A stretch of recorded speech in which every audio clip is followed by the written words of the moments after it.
So our project today is about wetlands. And what do you think a wetland is? Wetland, I'm sure I don't know. I'm asking you to tell me. Like a swamp or a marsh. This is the first time I hear about it.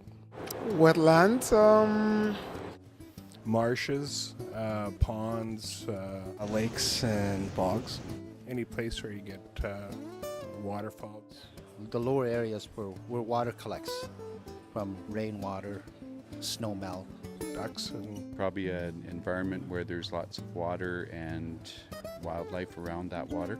living and geese. And A wetland is where there are species of animals. somewhere in outside the city where you have a mixture of water and land. Going out to the country, having a good time with some friends, camping, that kind of thing. Wetlands are loosely defined as areas that have standing water for a period of time, several weeks or more, ranging from very temporary to very permanent, and everything in between. You know how much of Alberta is covered in wetlands? Nope. I would have no idea. No idea. I don't know. 4%, 5%. No, probably like 30% or something. 10%? Actually higher. It's actually 20% of Alberta's. Yeah. About 40% of northern Alberta, so what they call the green zone, which is the mainly still forested area of Alberta, about 40% is covered by wetlands. Do you know how many species depend on the wetlands? A lot, probably. Probably hundreds. Wild guess, I'd say 500. Thousands? No, I can't say, but I should think that a lot of species of animals will depend on wetlands.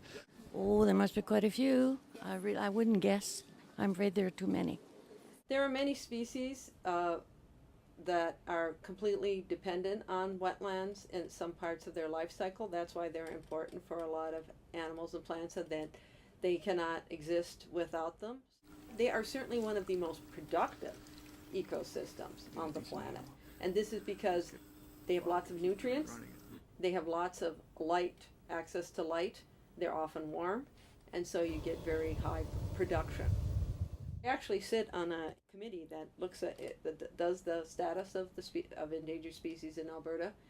And ones that actually have conservation status in Alberta there's probably 15, but these are the ones that are truly legally protected.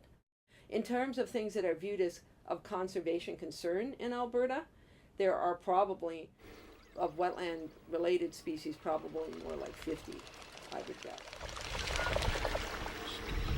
In Alberta, what percentage of marsh wetlands have declined in settled areas? What do you think the number is?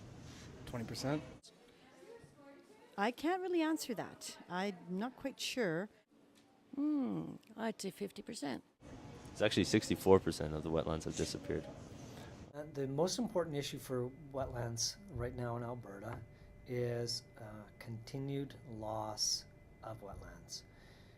We have, for about the last 50 or 60 years, seen about a 0.3% loss rate per year across the province, which doesn't sound like a big number, but expressed as acres, we're talking about hundreds of thousands of acres lost. Perhaps the second most important is to restore wetlands that we have lost, to try and make back some of that lost ground. Destruction and degradation are still the biggest problems, and have been for the last 100 years. The loss of wetlands and what its impacts are can probably best be explained by making an analogy with our own personal health.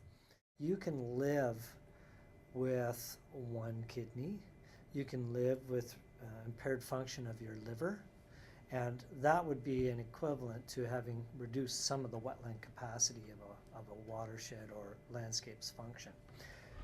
But the fact is, it's going to reduce how well you thrive and probably how long you live. We don't think of this often, but one of the biggest effects that any sort of industrial activity has is the creation of roads.